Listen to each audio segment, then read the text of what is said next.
다 함께 사도신경으로 신앙 고백 드립니다. 나는 전능하신 아버지 하나님 천지의 창조주를 믿습니다. 나는 그의 유일하신 아들 우리 주 예수 그리스도를 믿습니다. 그는 성령으로 잉태되어 동정녀 마리아에게서 나시고 본디오 빌라도에게 고난을 받아 십자가에 못 박혀 죽으시고 장사된 지 사흘 만에 죽은 자 가운데서 다시 살아나셨으며 하늘에 오르시어 전능하신 아버지 하나님 우편에 앉아 계시다가 거기로부터 살아있는 자와 죽은 자를 심판하러 오십니다. 나는 성령을 믿으며 거룩한 공교회와 성도의 교제와 죄를 용서받는 것과 몸의 부활과 영생을 믿습니다. 아멘. 다 함께 화면에 있는 찬양 드립니다.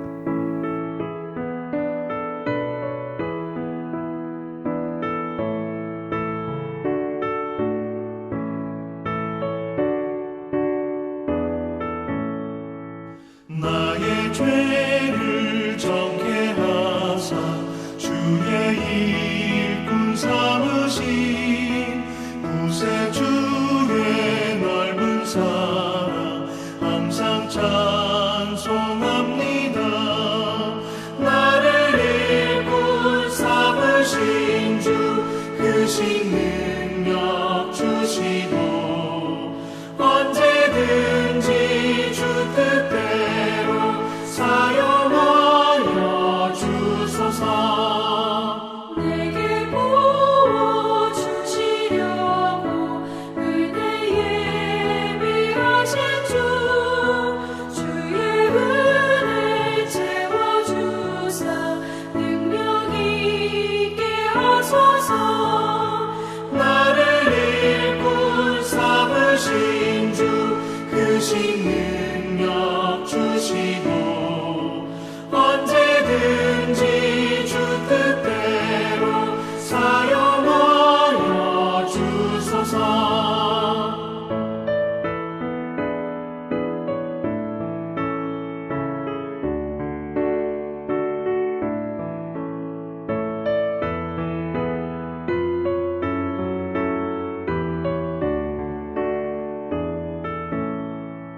죄의 짐을 풀어주시 주의 능력 크도다.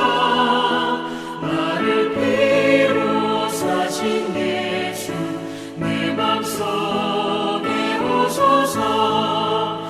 나를 일꾼 삼으신 주 크신 능력 주시고 언제든지 주 뜻대로 사용하여 주소서. 주여 내게 성령으로 충만하게 채우사 생명수가 강물처럼 흐르게 하옵소서. 나를 일꾼 삼으신 주 크신 능력 주시고 언제든지 주 뜻대로 사용하여 주소서.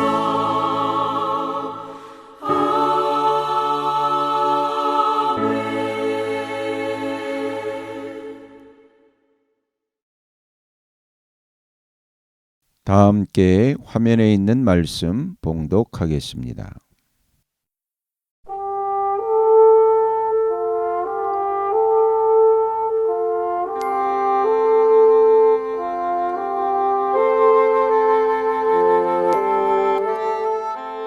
제11장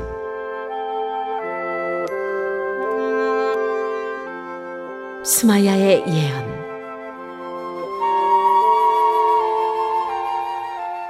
르호보암이 예루살렘에 이르러 유다와 베냐민 가문에 동원령을 내려서 정병 18만 명을 소집하였다.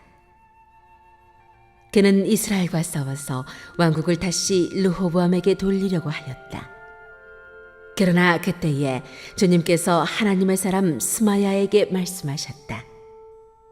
너는 솔로몬의 아들 유다의 르호보암 왕과 유다와 베냐민 지방의 온 이스라엘에게 이 말을 전하여라. 나 주가 말한다. 일이 이렇게 된 것은 내가 시킨 것이다. 너희는 올라가지 말아라. 너희의 동족과 싸우지 말고 각자 집으로 돌아가거라. 그들은 이러한 주님의 말씀을 듣고 여로보암을 치러 가던 길을 멈추고 돌아섰다.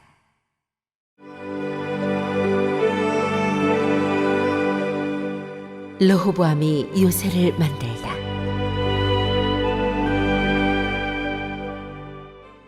르호보암은 예루살렘에 자리 잡고 살면서 유다 지방의 성읍들을 요새로 만들었다. 베들레헴과 에담과 드고아와 벳술과 서고와 아둘람과 가드와 마레사와 십과 아도라임과 라기스와 아세가와 소라와 아얄론과 헤브론이 그가 유다와 베냐민 지방에 세운 요새의 성읍들이었다. 그는 이 요새 성읍들을 강화하고 거기에 책임자를 임명하고 양식과 기름과 술을 저장하여 두었다. 각 성읍마다 방패와 창을 마련하여 두어 성읍들을 크게 강화하였다. 이렇게 유다와 베냐민은 르호보암의 통치하에 들어갔다.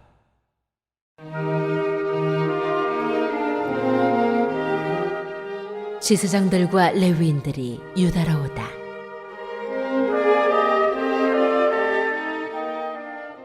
이스라엘 전국에 있던 제사장들과 레위 사람들이 모두 자기들이 살던 지역을 떠나 르호보암에게로 왔다. 레위 사람들이 목장과 소유지를 버리고 유다와 예루살렘으로 온 것은 여로보암과 그의 아들들이 그들에게 주님을 섬기는 제사장 직분을 수행하지 못하게 하고 따로 제사장들을 세워서 여러 산당에서 순념소 우상과 자기가 만든 송아지 우상을 섬기게 하였기 때문이다. 이 밖에도 이스라엘 모든 지파들 가운데서 주 이스라엘의 하나님의 뜻을 찾기로 마음을 굳힌 이들이 주 조상의 하나님께 제사를 드리려고 레위 사람을 따라 예루살렘에 왔다. 그들은 유다 나라를 강하게 하고 솔로몬의 아들 르호보암의 왕권을 확고하게 하여 주었다. 그러나 그것은 3년 동안 뿐이었다. 르호보암이 다윗과 솔로몬의 본을 받아 산 것이 3년 동안이었기 때문이다.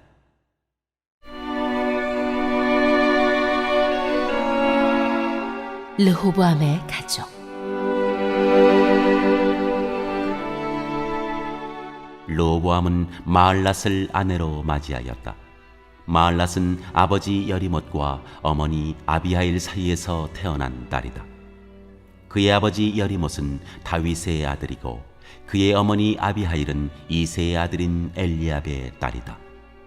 마을랏과의 사이에서 세 아들 여호수와 스마랴와 사함이 태어났다.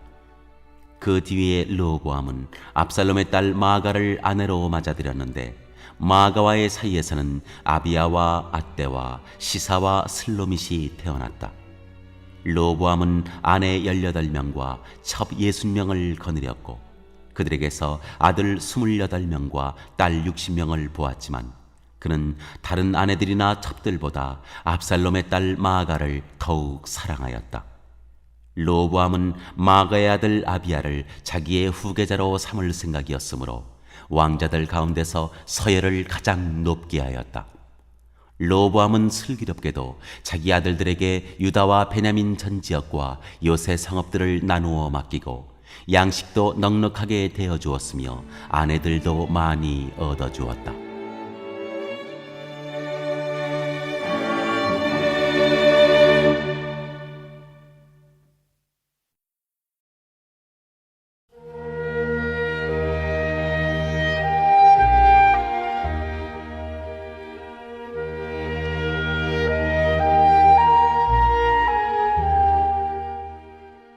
제12장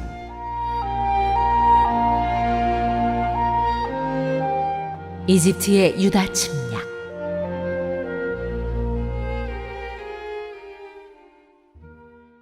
르호보암은 왕위가 튼튼해지고 사력이 커지자 주님의 율법을 저버렸다.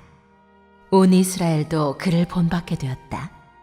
그들이 주님께 범죄한 결과로 르호보암 왕이 즉위한 지 5년째 되던 해에 이집트의 시삭 왕이 예루살렘을 치러 올라왔다. 그는 병거 1200대, 기병 6만 명, 거기에다가 이루 헤아릴 수 없이 많은 리비아와 숲과 에티오피아 군대를 이끌고 이집트에서 쳐들어왔다. 시삭은 유다 지방의 요새 성읍들을 점령하고 예루살렘까지 진군하여 왔다. 그때에 유다 지도자들이 시삭에게 쫓겨 예루살렘에 모여 있었는데 스마야 예언자가 르호보암과 지도자들을 찾아와서 말하였다. 주님께서 이렇게 말씀하십니다. 너희가 나를 버렸으니 나도 너희를 버려 시삭의 손에 내주겠다. 그러자 이스라엘 지도자들과 왕은 자신들의 잘못을 뉘우치고 주님께서는 공의로우십니다 하고 고백하였다. 주님께서는 그들이 이렇게 잘못을 뉘우치는 것을 보시고 다시 스마야에게 말씀을 내리셨다. 이렇게 잘못을 뉘우치니 내가 그들을 멸하지는 않겠으나 그들이 구원을 받기는 해도 아주 가까스로 구원을 받게 하겠다. 내가 내 분노를 시삭을 시켜서 예루살렘에 다 쏟지는 않겠으나 그들이 시삭의 종이 되어 보아야 나를 섬기는 것과 세상 나라들을 섬기는 것이 어떻게 다른지 깨닫게 될 것이다. 이집트의 시삭 왕이 예루살렘을 치러 올라와서 주님의 성전 보물과 왕실 보물을 하나도 남기지 않고 다 털어갔다. 솔로몬이 만든 금방패들도 가져갔다. 그래서 르호보암 왕은 금방패 대신에 놋방패들을 만들어서 대궐문을 지키는 경호 책임자들에게 주었다. 왕이 주님의 성전에 들어갈 때마다 경호원들은 그 놋방패를 들고 가서 경호하다가 다시 경호실로 가져오곤 하였다. 르호보암이 잘못을 뉘우쳤기 때문에 주님께서는 그에게서 진노를 거두시고 그를 완전히 멸하지는 않으셨다. 그래서 유다 나라는 형편이 좋아졌다.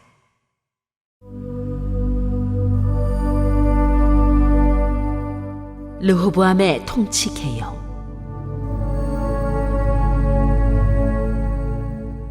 이렇게 하여 르호보암 왕은 예루살렘에서 세력을 굳혀 왕의 직무를 수행하였다. 르호보암이 왕위에 올랐을 때 그는 41살이었다. 그는 주님께서 이스라엘 모든 지파 가운데서 택하여 당신의 이름을 두신 도성 예루살렘에서 17년간 다스렸다. 르호보암의 어머니 나아만은 암몬 사람이다. 르호보암은 주님의 뜻을 찾는 일에 마음을 쓰지 않고 악한 일을 하였다. 르호보암의 행적은 처음부터 끝까지 스마야 예언자의 역사책과 이도 선견자의 역사책에 기록되어 있다. 르호보암과 여로보암은 사는 날 동안 그들은 늘 싸웠다. 르호보암이 죽어서 다윗 성에 안장되자 그의 아들 아비야가 그의 뒤를 이어 왕이 되었다.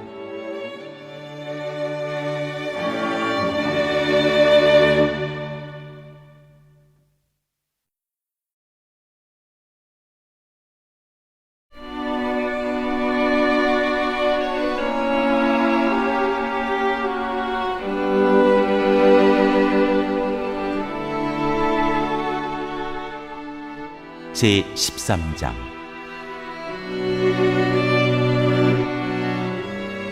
아비야와 여로보암의 전쟁.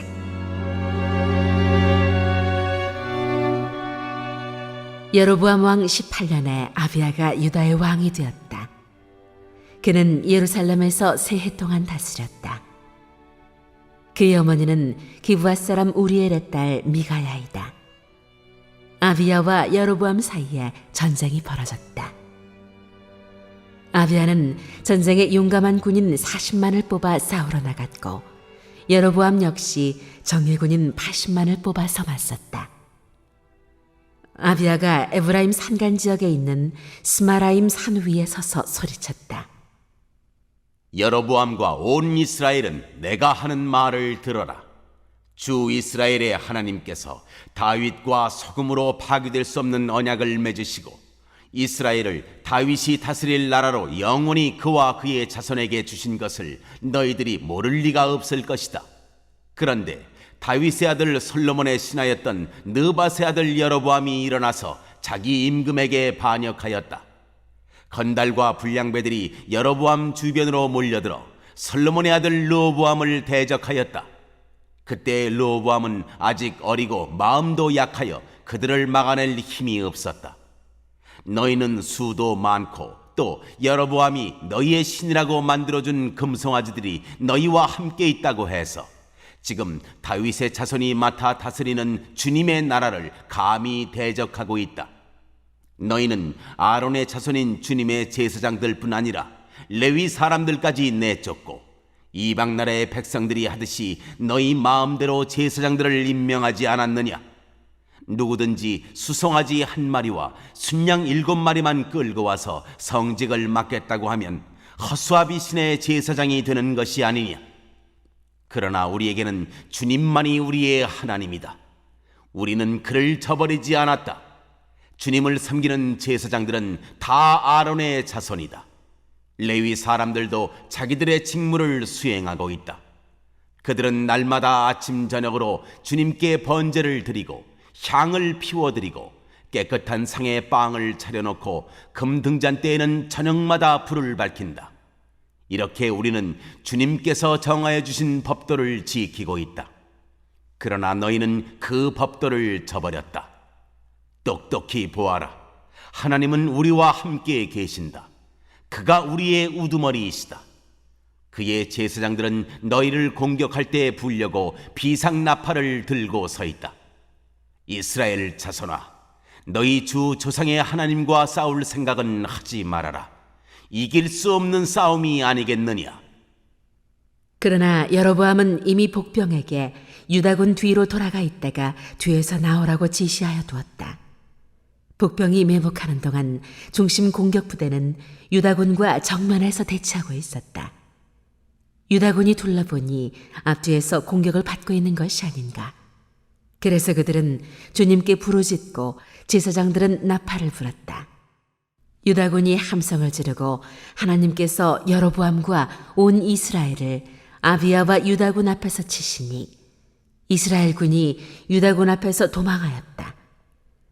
하나님께서 이처럼 이스라엘 군을 유다군의 손에 붙이셨으므로 아비야와 그의 군대가 이스라엘 군을 크게 무찔렀다. 이스라엘에서 뽑혀온 정예병 가운데 죽어 쓰러진 병사가 50만 명이나 되었다. 이렇게 이스라엘 군이 항복하고 유다 군이 이긴 것은 유다가 주 조상의 하나님을 의지하였기 때문이다. 아비야는 여로보암을 뒤쫓아가서 그의 성읍들 곧 베델과 그 주변 마을들, 여사나와 그 주변 마을들, 에브론과 그 주변 마을들을 빼앗았다. 여로보암은 아비야 생전에 다시 힘을 회복하지 못하고 주님께 벌을 받아서 죽고 말았다. 그러나 아비야는 더 강해졌다. 그는 아내 14을 두었으며 아들 22과 딸 16을 낳았다. 아비야 통치 때의 다른 사건들과 그의 치적과 언행은 이또 예언자의 역사책에 기록되어 있다.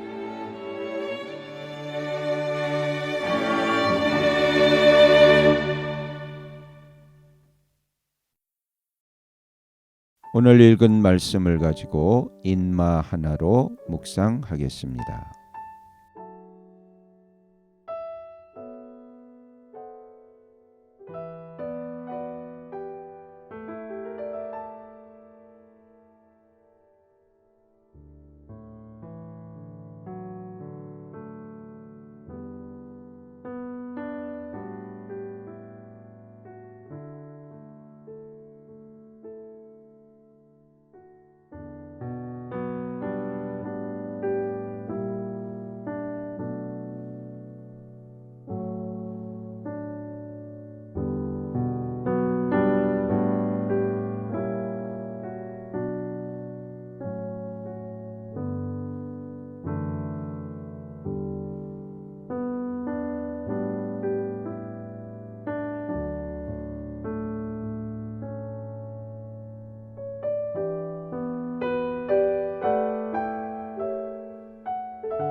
오늘 묵상한 말씀을 가지고 기억에 남는 말씀 한 절을 적어보고 또 감사한 일을 한 가지 이상씩 적어보겠습니다.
오늘 묵상한 말씀을 가지고 기도하고 대통령과 위정자와 나라 민족을 위하여 교회와 환우와 우리 베스트 가족 구원을 위하여 우리 새암교회의 진로를 위하여 선교사님을 위하여 세계 복음화를 위하여 포세븐의 비전 이루심을 위하여 우리 다 함께 기도합니다.